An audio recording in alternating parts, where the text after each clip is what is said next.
Sa tangke natin kay SR300, kaya niya mag-load up to 12 liters. 12 liters? 12 liters? Fuel. Ayos. And FI na to, sir? Oo naman, FI. So pag sinabing CF Moto 300 SR, yung SR po ibig sabihin is? Yun yung pinaka-module niya. So pang racing siya. Kung naghahanap kayo ng mga affordable na racing bikes, entry level. So ito na yan. Ito yung karaniwan na tinitingnan dito. Yan, lalo kung beginner sa big bikes. Yun. Wow.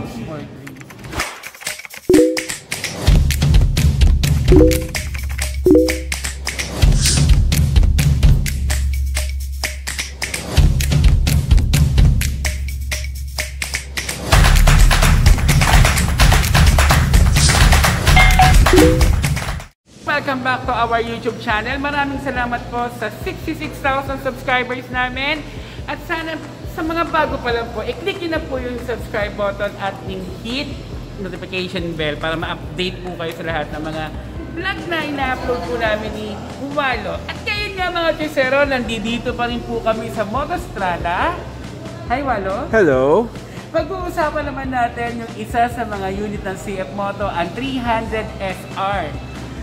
Upang malaman natin yan, ano-ano ba ang mga specs nito at magkakano ba? So, tutulungan tayo ni Sir Eman Cruz, ang sales representative ng Motostrada, para malaman lahat ng mga specs na yan. Hello, Sir Eman! Yan, Sir Eman, no? Pag-usapan naman natin ang 300 SR, which is etong tinutungtungan natin ngayon. Yan, Umpisa natin sa engine, sir. Yan, sa engine natin, ayan. Sa modelo pa lang malalaman nyo na 300cc. So yung pinakamakina natin is kaya mag-produce 29 horsepower. Wow! Single cylinder tapos liquid cooled na rin siya. Liquid cooled. So ibig sabihin, sir, sa laki ng makina nito, hindi to mabilis mag-init. Yes naman. So medyo naman yung fan natin to assist yung engine para hindi mag-overheat. Lalo kung malayo yung biyahe.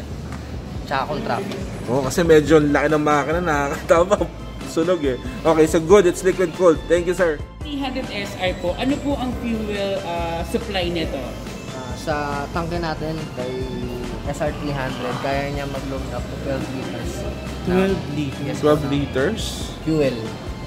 Ayos. And FI na to, sir? Oo naman, FI. So pag sinabing CF Moto 300 SR, yung SR po ibig sabihin is? Yun yung pinaka-module niya. So pang racing siya. Kung naghahanap kayo ng mga affordable na racing bikes, entry level. So ito na yan. Ito yung karaniwan na tinitingnan dito. Yan, lalo kung beginner sa big bikes. Yun. Wow, sport racing, no? Pero sir, dito sa fuel tank natin, sabi nyo nga pa ang capacity nito is 12 liters. 12 liters. May idea po ba kayo, sir, kung yung consumption niya per kilometer? Sa per consumption liter? niya, sir, based sa iba, nag-a-average siya ng 38 kpl. So depende pa rin yung sa riding habit ng rider. Okay. Kung walwal ba siya o chill ride lang. Sir, last question po. Dito sa engine natin, ano po ang top speed na to? May idea po kayo?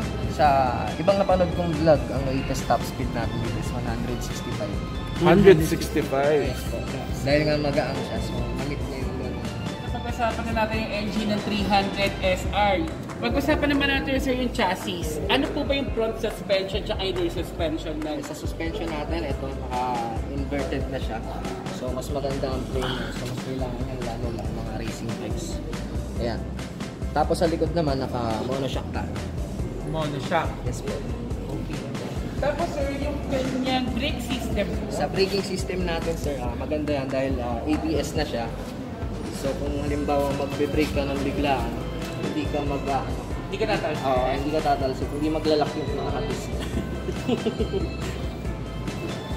Okay. Yung sa likod, sir, yung brake system niya. Ganon din yun, sir. ABS na rin siya. Parehas silang- Medyo galante si CF Moto, no? So, for other known brands, normally minsan it's either front lang or back lang. So, dito it's front and back. Correct.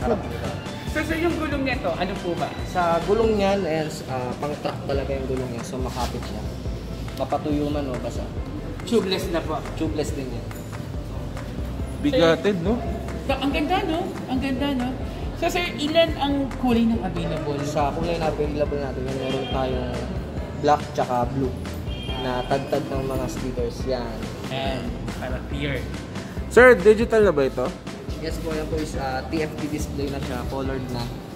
So maganda yan, mas ma-appreciate yung riding experience mo dahil may mga kulay-kulay na yan. Ganyan.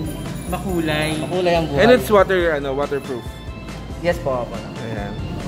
Tingin ko naman lahat naman ng panel is waterproof. Ang medyo kinakatakot ko lang dito, sir, since it's all digital. Paano pag nasira siya? Pag nasira siya, meron naman tayong mabibili na parts na ganyan. Available naman sa atin yan dito sa Motorstore. Okay. And normally ba, sir, parts ang pinapalitan or yung entire panel? Yung pinaka-panel. Kasi buo na yan. Sir, no, parang sobrang baba nitong 300 SR. Ano po ba height? Ang seat height na ito, sir? Sa seat height na meron tayo 780mm. Kasi tingnan Mababa mo. Yes. Kaya niya. Alam niyo ba lang ang yung sa 780mm po ang seat height ng 300 SR. So sir, pag-usapan naman natin kung magkakano po ba itong 300 SR? Sa 300 SR natin, ang presyo natin ngayon dyan is 165,000. Wow!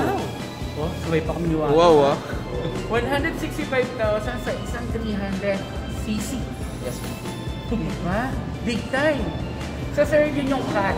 Yes, tumatanggap din ng financing. Sa financing, wala pa tayo sa akin. Wala pang financing. Bisitahin si Motorcycle City. Nag-offer sila ng in-house financing. Motorcycle City. Yes po. Meron Sila din ang tayo. nag-offer ng financing. Pagdating sa mga 300 SR. Ayun. So yan mga Chesero, no?